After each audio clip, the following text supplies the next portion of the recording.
Hey, it's Chris here today from Huckabones Equipment. In today's videos, we're going to be talking about the K64 inverted hybrid blower from Kubota.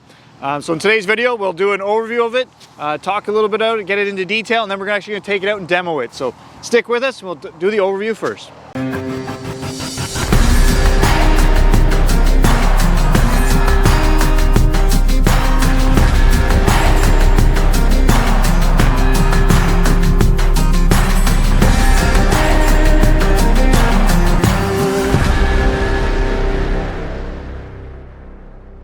Okay, so whenever we start talking about blowers, there's always three different styles of blowers. So you have your front snow blowers. You'll generally see them on the smaller tractors. They can go on large ones, but generally speaking, because of costing, you're going to see them on your BXs and your up to an LX in the Kubota lineup.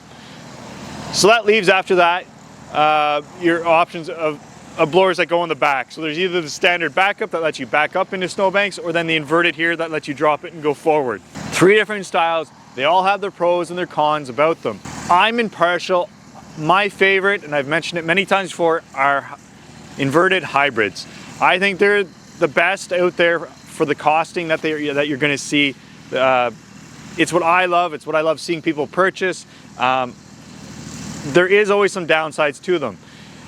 The couple of downsides to the inverteds is if you're trying to get into a snowbank for the first time. So whenever you have a front snowblower or backup, you're going to be driving into it first. That's what's going to be hitting the snow first. Whenever you have inverted, well, the blower or the tractor is hitting first. So you have to be mindful of that. If you say in the middle of February, I'm going to go over there, this is the first time all year, it's going to cause issues. The other one that you're going to see is whenever you have two buildings that you have to go in between. So right here, we're between a trailer and our building here. If I wanted to blow snow in between here, is where am I going to throw it? Because my left and my right are taken up. So you have to kind of think ahead of time and go, well, I'm either going to dump it right beside it and throw it out behind me or in front of me and move it again. So there is a little bit of thought to it. Sometimes they're going to change the way you blow snow, but the pluses of a hybrid far outweigh it. So the biggest pluses you're going to run into is you get to face forward. You're like, well, that's not, my driveway is not too big. Well, whenever you get up into longer ones, say you're driving for 1 kilometer, well, being inverted is just the best thing you're going to see. So again, whenever you can face forward and still have a loader for that kilometer, because it turns into about 3.5 kilometers that you're going to be blowing snow. So you really want to make sure that you're facing forward. It's not hard on your shoulders, not hard on your neck. Makes life a little bit easier. Also, you will see a lot of these hybrid inverteds in the city doing commercial work. There's a reason for that. It's because they hold up. They do a better job whenever they're actually being utilized. So whenever you get to drop that blower as close as you can to a garage door, move forward, blow your snow, not have to do it 2 or 3 times and be off to the next driveway, that's a big plus for the commercial guys. That's why you see these blowers out there. So quite a few pros, a couple of cons, always enjoy it. So now let's jump to it and talk about this particular unit here. So in the Kubota lineup, whenever you get into the inverteds, they just have 2 available. So they have this one, the 64-inch, and then they make a 74-inch. Both very popular. Whenever you're dealing with this one in particular, the 64, it really meshes up really well to the LO2 lineup or the LX lineup. That's what you're going to see it mostly on in the Kubota lineup. So again, it is a K64-24-07. So all those numbers all mean something. So the 64 is the easiest one. That's how wide it is. So whenever you're dealing with LXs, they're generally sitting about 58 inches wide, depending on the set of tires. Let's say round up to about 60. So that gives you a couple inches on each side. That's what you're looking for whenever you're dealing with snowboards, to have a little bit wider on each one. So whenever you get to the corner, you're not overlapping there and leaving some snow behind. After that, that 24, what does that mean? That's your fan here. That's your fan size down in there. That's what you're looking for on that. So that's a good size fan for a 64-inch inverted blower. Again, you might see them up to a 26 and down to a 22, depending on the manufacturer. So just be mindful that you're looking for a big fan.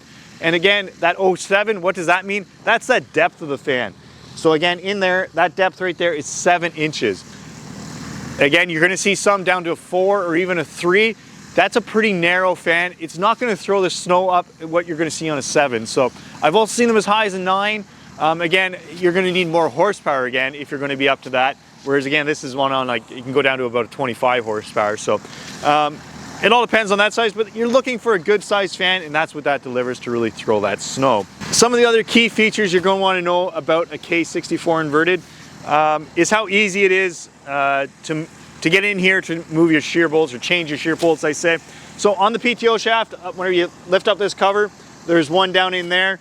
It's nice and easy to change. That powers your fan down in there. So if you lose your fan, it's going to be that shear bolt there. The other one is out here underneath this cover here, right by the chain. So again, if you lose your auger, that's what's powering that. Again, any other issues, nice and easy to maintain, is in there whenever you flip up that. So again, if you see your chain, you're going to see on the side here is your tensioner. If you ever lose tension, that's where your adjustment is on that. It's also very easy to grease. You'll see them all nicely labeled. You'll see some nice yellow tags there all throughout. Make it nice and easy. And again, same with the stand on the front here for summer storage. Makes it nice, simple, easy, compact. One thing that we get asked about, because it's a little bit different than some of the other competition here, is there's actually 3 holes that hook up to. Again, as I said off the front here, or off the top of this video, is whenever you see it, is generally speaking is going to be on an LX or an LO2, you're going to be in that middle hole.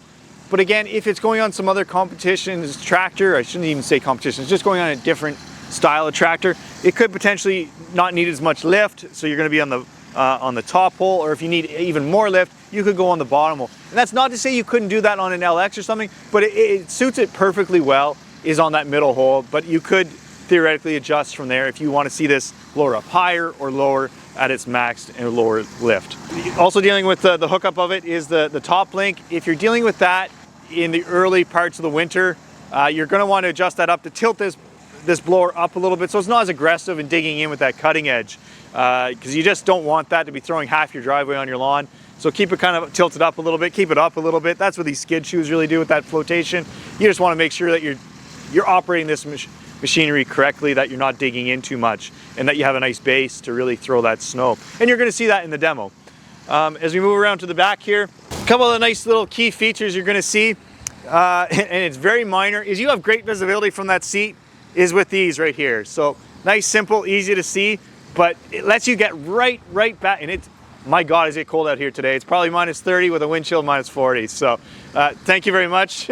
We're out here doing this, but it is cold. So you're going to see these things perform. But whenever you get to this, like I said, visibility, big thing is right down to this corner. You want to see it whenever you're doing it and using it. So it's a nice, simple, easy thing to add on, but it makes it that much better of a blower. Also, whenever you run into any issues, is getting access to that back fan.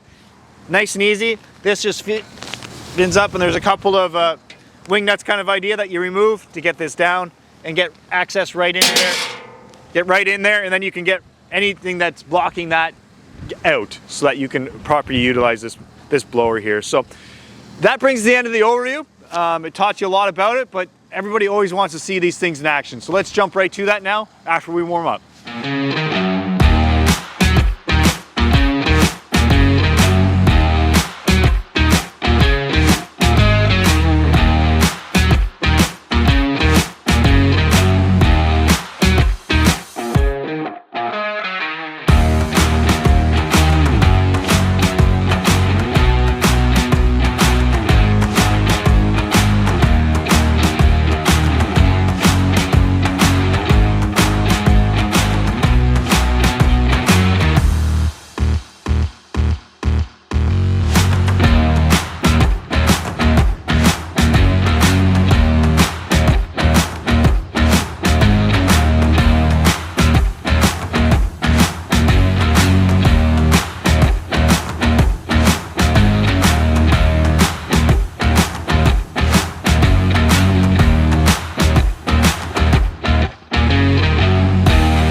So we just brought this back in from the demo there, so I hope you enjoyed seeing this K64 inverted in action. Again, it obviously performs really well. It's nice seeing how little snow there is under it whenever you lift it up. You know, it's very impressive that way, and that's why these commercial guys utilize them. That's why if you're out or thinking about a hybrid, that you're going to want it because it's just, you know, you lift it up, there's no snow, it makes life easy, it's compact, you know, you get to face forward, you get to still use that loader. There's a lot of reasons to really love hybrid snowblowers. So if you did enjoy today's video, please like and subscribe, and if you have any comments, please down below. Thank you.